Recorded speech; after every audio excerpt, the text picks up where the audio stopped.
Trope talk time. When I say vampires, what pops into your brain? The pale-skinned, gaunt men with fangs dressed in leather trench coats? The chupacabras? Or the undead, humanoid, bloated, mythical creatures dressed in shrouds that you read about in European culture? If you're someone who's extremely fond of Russian folklore, your brain must surely have brought this idea of vampires being these witches who rebelled against the Orthodox Christian Church.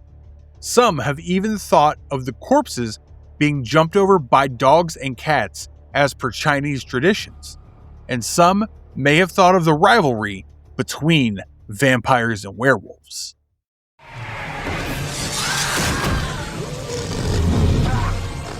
Hollywood has long portrayed vampires as seductive, romantic anti-heroes, which explains why fanfiction and adult novels heavy on erotica so often feature vampire or werewolf boyfriends as go-to tropes.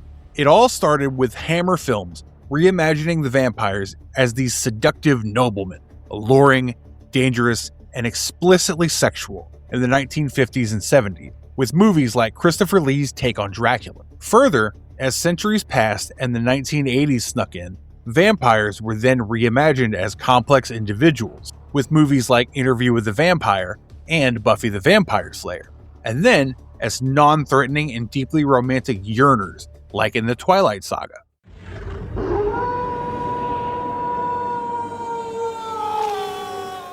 This video, however, is not in support of the Hollywood convention. This is about a very different topic. We are going to explore a comic book whose depiction of vampires shatters the convention of vampires being brooding anti-heroes. Instead, we see vampires as purely evil predators reveling in cruelty, not as romantic figures. Like I've promised in the title of this video, we're going to see the most terrifying depiction of vampires that Hollywood has not yet touched. We're going to be talking about Impaler, a horror graphic novel, which is, rather, a gritty, realistic take on vampire mythology. Why did I mention a gritty, realistic take specifically?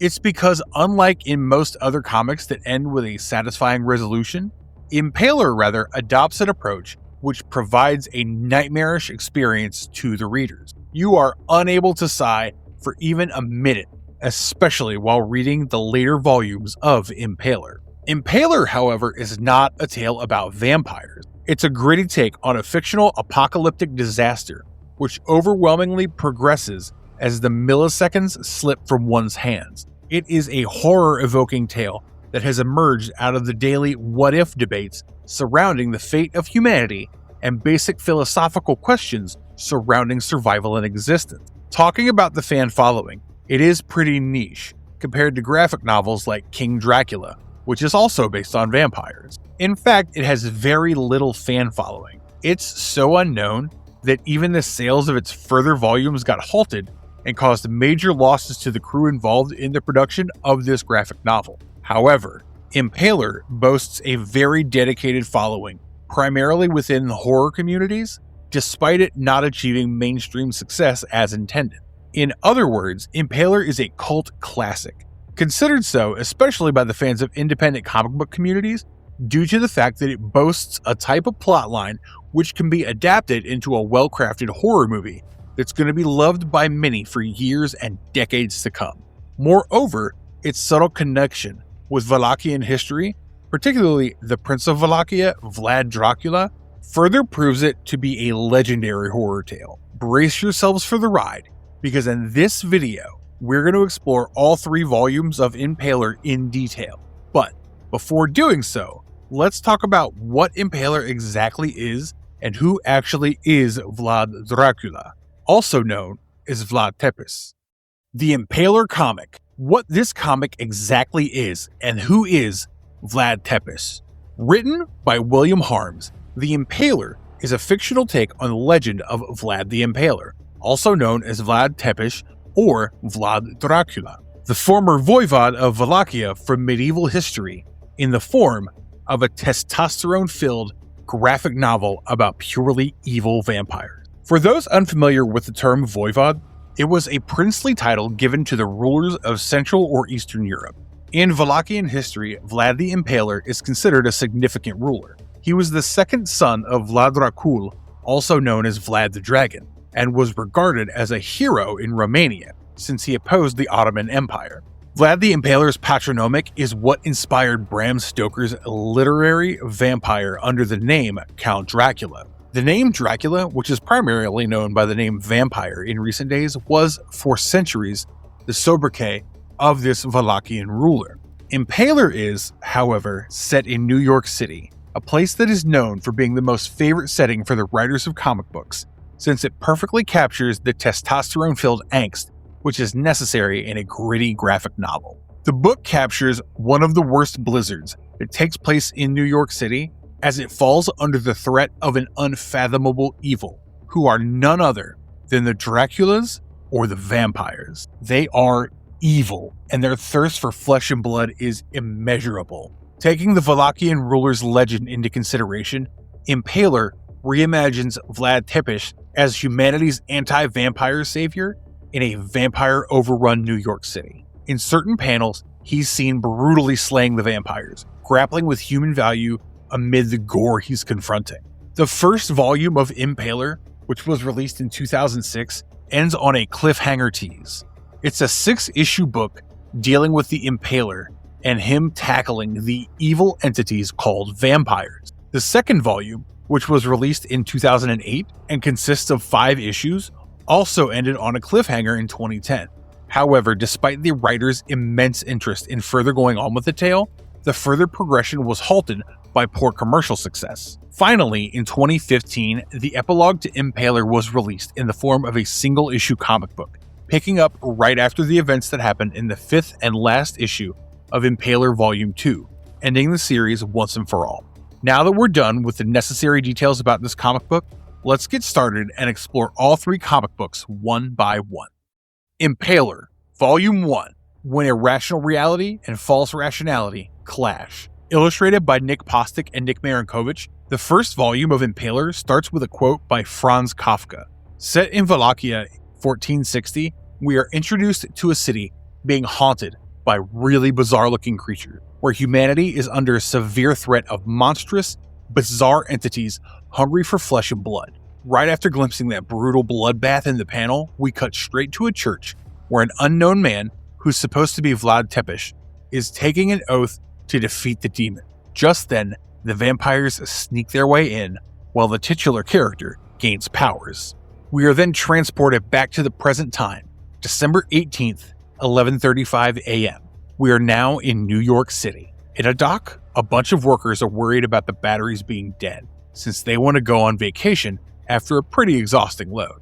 And in the midst of them grumbling about the ship's wrecked condition, they hear a hissing sound. As they follow the sound to check what happened, they become witnesses to the masses of corpses. The coroner and the NYPD are then called by them for further investigation. In the meantime, Victor, also known as Detective Vic, a homicide detective who works in the NYPD, is thinking of retiring from his job and moving away to Florida to live with his brother. His wife Tina died a while ago of breast cancer. Victor loved his wife Tina a lot. 2 hours into his first day, when he decided to quit his job, it was due to Tina's gentle words that he stayed on the force. In fact, he loves his wife so much that he's not even thought of making babies because he doesn't want to share his wife with anyone. However, on October 14th, when Tina was diagnosed with infiltrating ductal carcinoma, the most common form of breast cancer, his world is turned upside down. Back to the present, 2 cops ventured to the same dock on the east side of New York City, where the workers were grumbling about mechanical problems. However, as they investigate the mechanical issues and the murder that has happened in the dock, they are fatally attacked by a vampire. Detective Vic is still drowning in the tragedy of losing his wife. In the meantime, 2 nurses are looking into the dead body of one of the attacked cops named Carl Pepper. Scarily enough, a vampire intervenes in their room and doesn't leave them spared, hungry for their flesh and blood and seeking no explanation.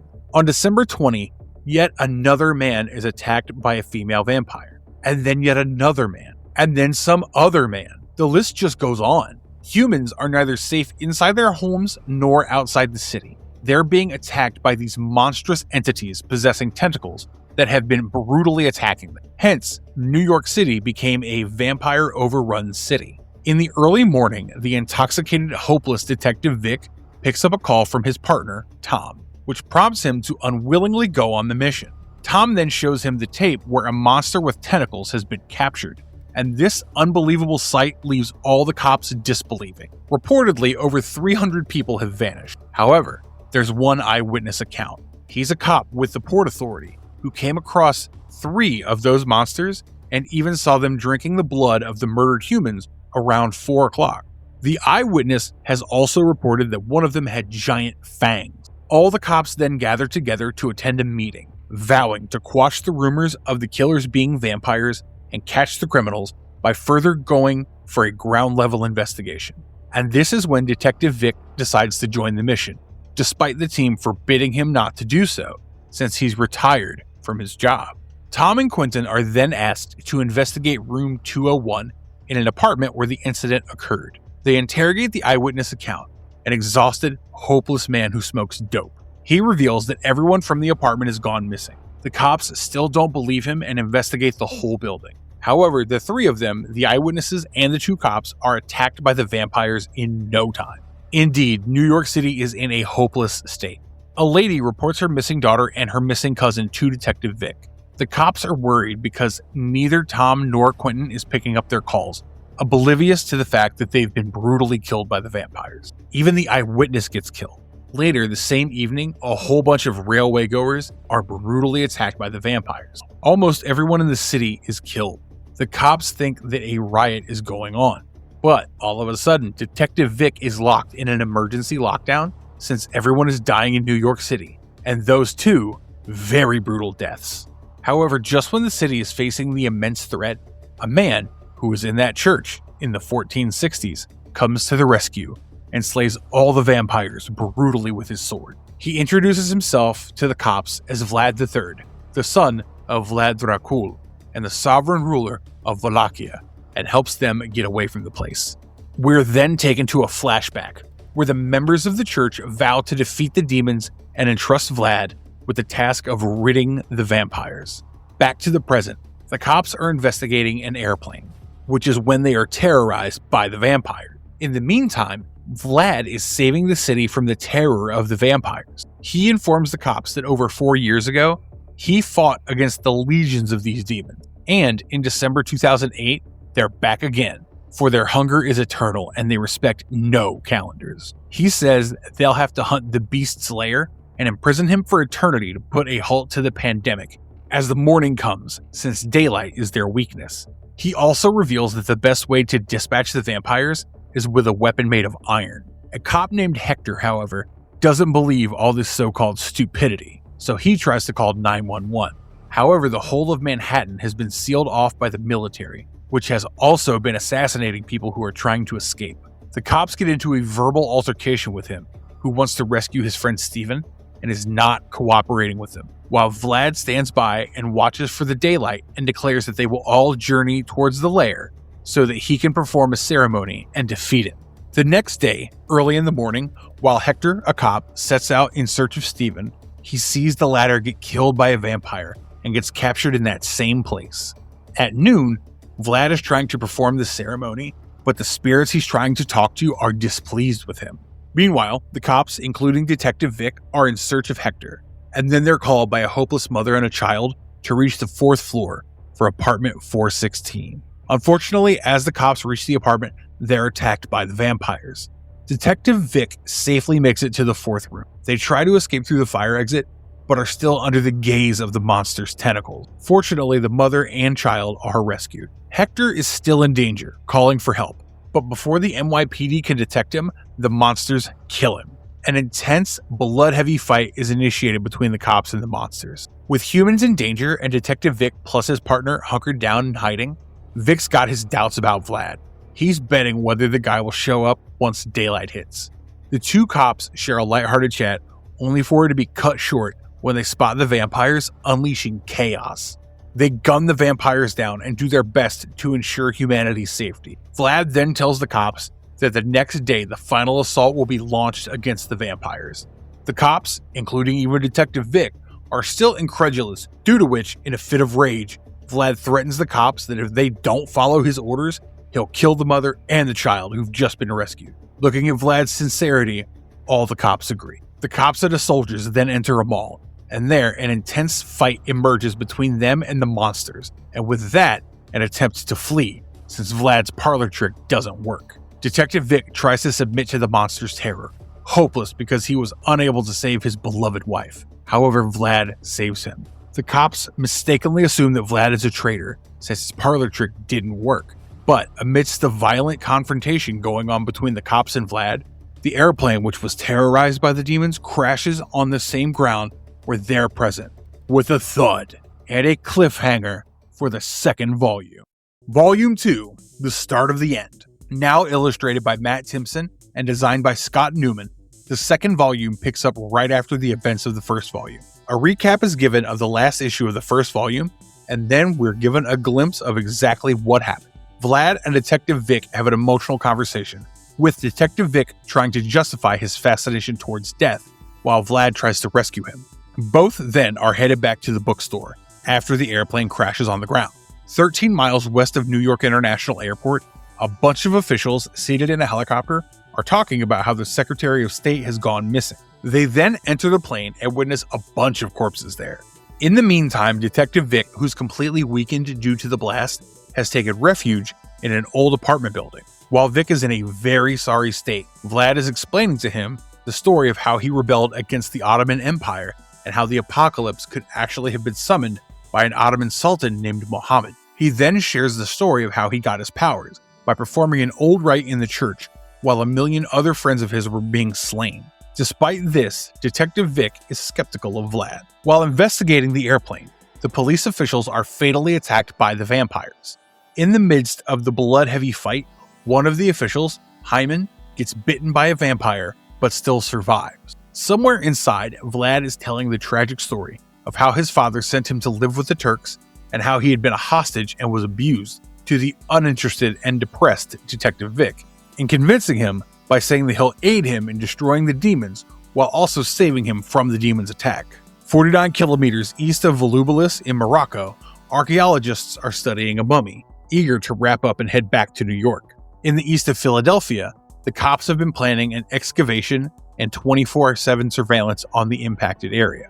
They figured out that if the vampires are shot in their head, they die. It's all because vampires have taken over the entirety of America, from New York to Boston and then all the way to Philadelphia. However, there's a significant tension surrounding Hyman.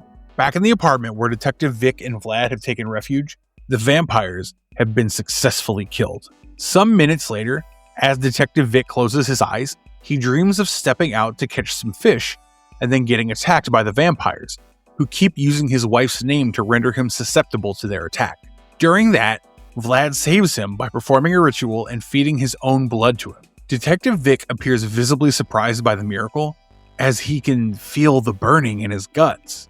Off of the New Jersey coast, a bunch of remnants of the Special Forces led by Lieutenant George Wagner get into an intense blood-heavy altercation with the vampires. Amidst this, Lieutenant Wagner tells his wife Darlene to escape the place along with their 2 kids and set out towards the desert. Just then, somewhere in New York City, another demon is awakened. What amplifies the suspense is that he calls Vlad his brother. In reality, he's the great beast that Vlad seeks. We are at the 3rd issue of the 2nd volume right now. The vampires look very invincible. The cops are in a perilous situation. There's no way to escape. Out in the cold, Vlad and Detective Vic are investigating the murder and are also being stalked by one of the vampires. In Sterling City, Texas, Darlene has stopped at an inn, where suddenly the waitress starts acting insanely, prompting Darlene and her children to leave the place immediately. Out in the snow, the cops are battling against the vampires and also checking on the wife of Dr. Lou Previtt, who's been bitten by a vampire. In the meantime, Hyman notices he's infected. By the end of the 3rd issue, we're teased with the entry of the great beast yet again. Somewhere in the Atlantic Ocean, 9 days ago, when the archaeologists were researching on this mummy, they lifted off the lid from the chest, due to which the mummy was brought to life again. The demon, who's addressing Vlad as his brother, is none other than that mummy having been brought to life. He, along with a gang of vampires, starts attacking Vlad and Detective Vic. After the bloodbath is done, Detective Vic notices that he's undergone a huge change after Vlad fed him his own blood, and much to his displeasure, Vlad tells him that he's been turned into his instrument of destruction. Meanwhile, Hyman is among the cops, following Dr. Lou Previtt, and he notices that he's feeling very weird. Darlene's car has run out of gas, so she reaches the gas station. The gas station owner turns out to be a nice old man named Tom. He calls Darlene and her children up for supper. Back in Washington, D.C., Wagner and the other cops have taken refuge somewhere. Unfortunately, Hyman has turned into a vampire. While Darlene expresses her concerns about her husband to the gas station owner, Hyman, now turned into a vampire, has started attacking the cops who have taken refuge. In the 5th and last issue of the book, things take a very devastating and much darker turn. Fortunately, Wagner defeats Hyman. Outside of Mays Landing, New Jersey, Detective Vic has been frustrated because he's been turned into an immortal by Vlad. Upset, Detective Vic walks outside the refuge and tries to take his own life by shooting himself in the head, but to no avail. In the meantime, in Washington, D.C., Wagner is lamenting to his partner Trip because he can't see his kids and wife while in eastern New Mexico. Darlene and the children are safe with Tom, who has kept them with him to save them from the ongoing threat. Wagner and Trip are now in a graveyard, investigating the whereabouts of the vampires, and then they again become the targets of the cannibalistic monsters. Just then, Vlad and Vic are going by jeep towards the great beast, the mummy who was brought back to life. Unfortunately, in New Mexico, a bunch of goons come for gas and kill Tom because he says he has no gas left. Darlene and her children try to rescue Tom. Darlene then tells the children to stay inside while she goes to check on the van so that she can find the necessary materials to save Tom. Darlene then finds a message where Tom had informed them to take the gas and gets devastated since they don't have the gas anymore, and it was taken by the goons. Meanwhile, Vlad, Detective Vic, and the 2 cops are fighting the vampires, being led by the great beast in their own ways. Soon enough, they all cross paths together. Unfortunately, Vlad is killed by the leader of the vampires. However, the vampires are then defeated by Detective Vic with the help of the Iron Sword, since he now has Vlad's powers. He and the 2 cops then gather together to get away from the place. The second volume, hence, ends on a cliffhanger. The last issue of Volume 2 was released in 2010. Impaler, Volume 3, An Invincible Blizzard, a bittersweet finality. The epilogue of Volume 3 of Impaler, picking up right after the events of the 5th issue of the 2nd volume, starts with Detective Vic comparing his past beliefs with his present feelings about the death of his wife. Recalling how his wife was in a coma the day she died, he thanks God that his wife is not alive to witness how the world has turned. Illustrated by Edward Pun, the epilogue is rather a single-issue comic book and was released in January 2015. The epilogue begins pretty tragically. Wagner's wife commits a murder-suicide by killing her kids and then herself. The dead bodies of the Wagner family are buried next to a large red rock. With Vlad's powers in his hands, Detective Vic and his allies figure out that they will eventually find a place where they'll be able to circle up the wagons and create a safe place for them to stay in. After a week or so, as Detective Vic narrates in the panel, they make their way to Nellie Air Force Base, where they all stay. All 3 of them fought against the vampires for 3 hours straight, during which Wagner and Trip both lost their lives, with Wagner dying first by getting grabbed by a vampire from behind, and Trip sacrificing himself to save some poor kid by shooting the kid in the head and then himself. Since he was unable to save each one of them, Detective Vic is now devastated. The epilogue thus ends on a profoundly tragic note, with Detective Vic relentlessly battling the vampires, yet his struggles prove utterly purposeless, as humanity stands no chance of triumphing over them. Indeed, a very depressing and also a dissatisfying ending, if I'm allowed to be honest. It's quite weird how we were made to wait for years just to be rewarded with a very depressing ending. That of Detective Vic confronting the Horde's overwhelming spread post-nuke failure, delivering a final bloody stand that resolves his internal conflict over human worth. No full sequel follows, but the epilogue weaves together the loose ends with gore-heavy action sequences and a bittersweet finality, emphasizing Detective Vic's eternal war. So that's it for today, guys. I hope you guys enjoyed this video, and don't forget to drop a like on this video and share it with your friends. And please don't forget to write down in the comments what you feel about this ending, whether you're satisfied with it or dissatisfied. Also, don't forget to subscribe to our channel and hit that bell icon to never miss any updates. I'll see you in the next video. Bye-bye.